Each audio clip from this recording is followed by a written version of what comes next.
요양보호사 시험 어렵다고요? 10문제 중 6문제만 맞으면 합격입니다. 그게 끝입니다. 오늘도 합격을 향한 10분 루틴. 지금부터 시작합니다. 공부 루틴은 채널길 31번 문제입니다. 겨울철에 뇌졸중을 예방하기 위한 안전수칙으로 옳은 것은 1번 실외 운동을 권장한다. 2번 새벽보다 낮 시간에 운동한다. 3번 따뜻한 곳에서 바로 차가운 곳으로 나간다. 4번 술을 많이 마신 다음 날에 아침 운동을 권장한다. 5번 장갑, 모자, 목도리는 운동에 방해가 되므로 착용하지 않는다.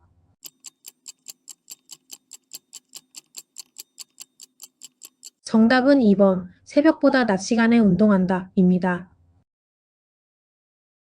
해설입니다. 겨울철에는 기온이 낮아지면서 혈관이 수축하고 혈압이 상승하여 뇌졸중 발생 위험이 높아집니다. 특히 새벽 시간대는 혈압이 급격히 상승하기 쉬운 시간으로 무리한 활동은 뇌졸중 위험을 증가시킬 수 있습니다. 따라서 겨울철에는 기온이 상대적으로 안정된 낮 시간에 운동하는 것이 바람직하며 갑작스러운 온도 변화, 음주 후 운동, 방한용품 미착용은 모두 위험 요인이 됩니다. 따라서 정답은 2번 새벽보다 낮 시간에 운동한다입니다. 32번 문제입니다. 방문 요양 서비스를 제공한 후 작성한 기록지의 내용으로 적절한 것은 1번 실금을 여러 번 함, 2번 오전에 물을 많이 마심, 3번 최근에 기억력이 나빠짐, 4번 오랜만에 기분이 좋아 보임, 5번 오후 3시에 홍시 2개를 먹음.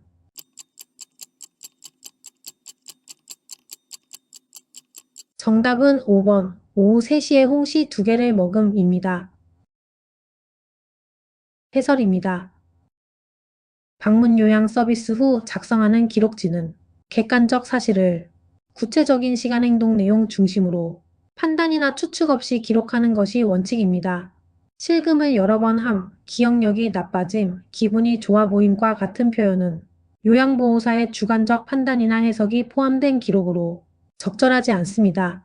반면 오후 3시에 홍시 2개를 먹음은 시간, 섭취한 음식, 수량이 명확히 드러난 객관적 사실 기록으로 방문 요양 기록지에 가장 적절한 내용입니다.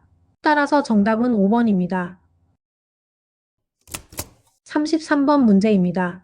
제가 방문 후 요양보호사가 시설장에게 신속하게 보고를 해야 하는 경우는 1번 이불 빨랫감이 세탁실에 있다. 2번 유통기한이 임박한 유제품이 냉장고에 있다. 3번 거실 형광등이 깜빡거린다. 4번 대상자의 방문에 자물쇠가 설치되어 있다. 5번 대상자의 자녀가 오랜만에 방문하였다.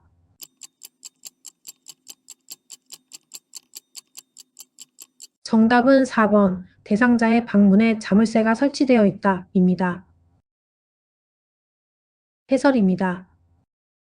요양보호사는 제가 방문 중 대상자의 신체, 정신적 안전을 위협하거나 인권 침해가 우려되는 상황을 발견한 경우 즉시 시설장에게 보고해야 합니다. 대상자의 방문에 자물쇠가 설치되어 있는 경우는 신체의 자유 제한, 감금 가능성, 학대 또는 인권 침해로 이어질 수 있는 중대한 사안에 해당합니다. 따라서 이러한 상황은 요양보호사가 판단하여 처리할 수 있는 문제가 아니며 반드시 시설장에게 신속히 보고해야 합니다. 다른 보기들은 일상적인 환경관리 또는 정보 전달 수준의 사항으로 즉각적인 보고 대상에 해당하지 않습니다. 따라서 정답은 4번 대상자의 방문에 자물쇠가 설치되어 있다 입니다. 34번 문제입니다. 임종이 임박한 대상자의 신체적 변화로 옳은 것은 1번 혈압이 상승한다. 2번 피부가 붉어진다. 3번 동공이 축소된다. 4번 소변량이 증가한다. 5번 수면 시간이 길어진다.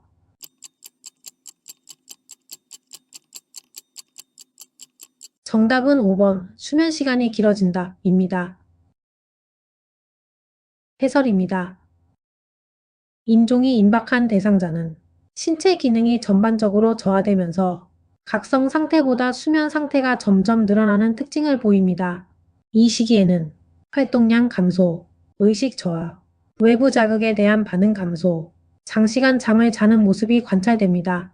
반면 혈압은 보통 감소하는 경향을 보이며 동공은 축소되지 않고 변화가 불규칙해질 수 있고 소변량 또한 감소하는 것이 일반적입니다. 따라서 인종이 임박한 대상자의 신체적 변화로 옳은 것은 수면 시간이 길어지는 것입니다. 따라서 정답은 5번입니다.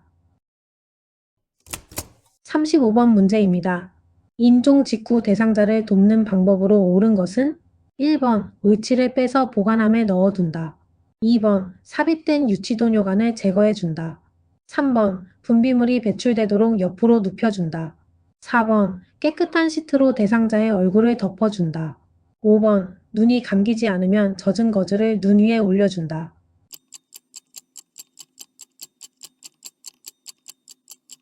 정답은 5번 눈이 감기지 않으면 젖은 거즈를 눈 위에 올려준다 입니다. 해설입니다. 인종 직후에는 대상자의 존엄성과 신체 상태를 유지하는 간호가 중요합니다. 사망 직후에는 근육 이완으로 인해 눈이 자연스럽게 감기지 않는 경우가 많으며 이때 젖은 거즈를 눈 위에 올려주어 각막 건조를 예방하고 외관을 정돈합니다. 의치 제거, 유치도뇨관 제거, 체위 변경 등은 의료진의 지시 또는 시설 지침에 따라 시행해야 하며 요양보호사가 임의로 수행해서는 안 됩니다.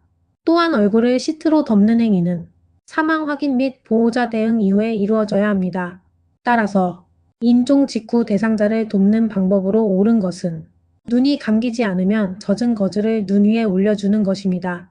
따라서 정답은 5번입니다. 36번 문제입니다. 오른쪽 편마비 대상자의 식사를 돕는 방법으로 옳은 것은 1번 오른쪽을 밑으로 하여 눕힌다. 2번 왼쪽에 베개나 쿠션을 받쳐준다. 3번 사례가 들리면 물을 마시게 한다. 4번 국물로 목을 축인 후 밥을 먹인다. 5번 식후에 입안 왼쪽에 찌꺼기가 있는지 확인한다.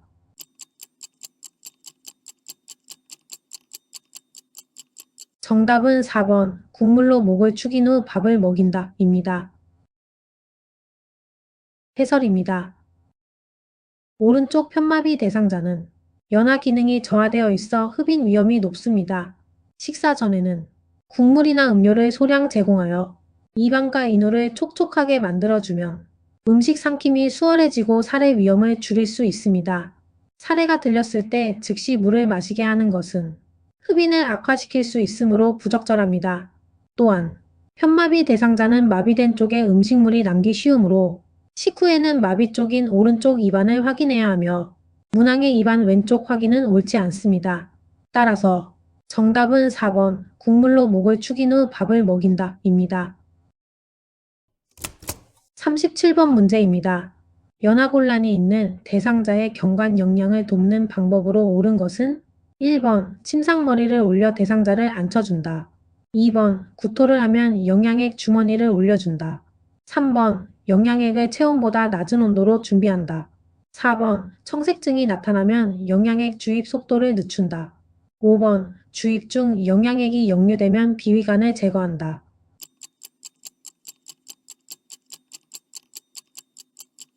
정답은 1번 침상머리를 올려 대상자를 앉혀준다 입니다. 해설입니다. 연하곤란이 있는 대상자는 경관 영양 시 흡인 위험이 매우 높습니다.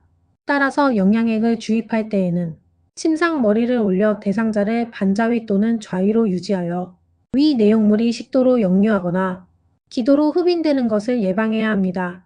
구토 시 영양액 주머니를 올리거나 영양액을 체온보다 낮게 준비하는 것은 위장관 자극과 흡인 위험을 증가시킵니다. 청색증은 응급 상황으로 주입 속도를 늦출 문제가 아니라 즉시 주입을 중단하고 보고해야 합니다. 또한 주입 중 역류가 발생했다고 하여 비위관을 임의로 제거해서는 안 됩니다. 따라서 정답은 1번 침상머리를 올려 대상자를 앉혀준다 입니다.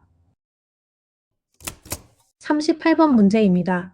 많은 양의 알약을 복용하는 대상자를 돕는 방법으로 옳은 것은 1번 잘게 쪼개어 먹인다.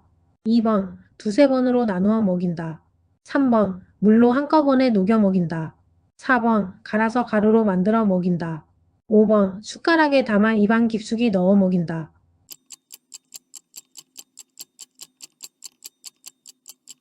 정답은 2번 두세 번으로 나누어 먹인다 입니다. 해설입니다. 많은 양의 알약을 한 번에 복용하면 연하곤란이나 흡인 위험이 증가할 수 있습니다. 또한 알약을 임의로 쪼개거나 갈아서 가루로 만들 경우 약효가 변하거나 위장관 자극이 증가할 수 있으며 서방정이나 장용정은 절대 분쇄해서는 안 됩니다. 여러 알약을 복용해야 할 때에는 한 번에 모두 삼키게 하기보다는 두세 번으로 나누어 복용하도록 돕는 것이 가장 안전한 방법입니다. 따라서 많은 양의 알약을 복용하는 대상자를 돕는 올바른 방법은 2번 두세 번으로 나누어 먹인다 입니다. 39번 문제입니다. 안약을 점적할 때 코 안으로 약이 흘러내려가는 것을 예방하는 방법으로 옳은 것은 1번 비로간을 지그시 눌러준다. 2번 상안검 안쪽에 거즈를 대어준다. 3번 점적 중간에 눈을 깜빡이게 한다. 4번 멸균솜으로 눈 바깥쪽을 눌러준다. 5번 하부결막낭 4cm에서 5cm 위에서 점적한다.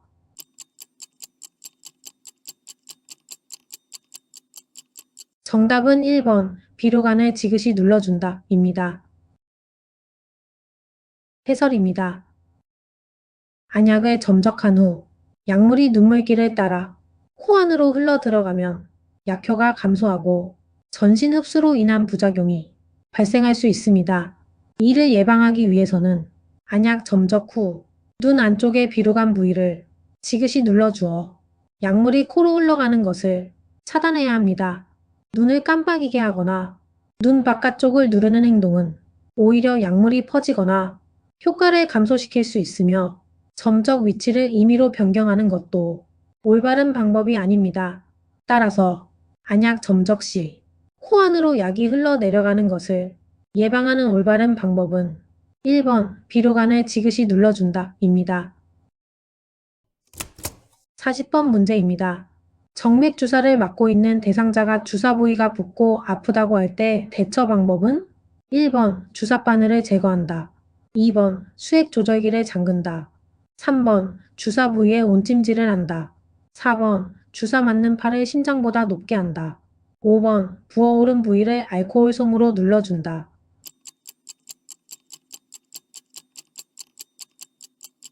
정답은 2번 수액 조절기를 잠근다 입니다. 해설입니다. 정맥 주사를 맞고 있는 대상자가 주사 부위의 부종과 통증을 호소하는 경우는 수액이 혈관 밖으로 새어나오는 침륜 또는 혈관 자극이 의심됩니다. 이 경우 가장 우선적으로 해야 할 조치는 수액의 주입을 즉시 중단하는 것으로 수액 조절기를 잠가 더 이상 수액이 주입되지 않도록 해야 합니다. 주사바늘 제거, 온찜질, 팔을 높이는 행동은 상황에 따라 추가적으로 시행될 수 있으나 첫 번째 대처는 아닙니다. 또한 부어오른 부위를 알코올 솜으로 누르는 행위는 통증을 악화시킬 수 있으므로 적절하지 않습니다. 따라서 정맥 주사 중 주사 부위가 붓고 아플 때의 올바른 대처 방법은 2번 수액 조절기를 잠근다 입니다. 10문제 끝. 10문제 중 6문제 이상 맞히셨다면 오늘도 합격 루틴 성공. 요양보호사 시험, 필기시험, 실기시험 각 60점이면 합격입니다. 매일 딱 10분. 이게 진짜 합격 습관. 좋아요는 오답노트로 다시 풀고 구독은 합격까지 함께 가는 출석 체크. 하나씩 쌓아가는 합격 습관. 다음 영상에서도 함께 할게요. 여러분의 루틴 응원합니다. 공부 루틴은 채널길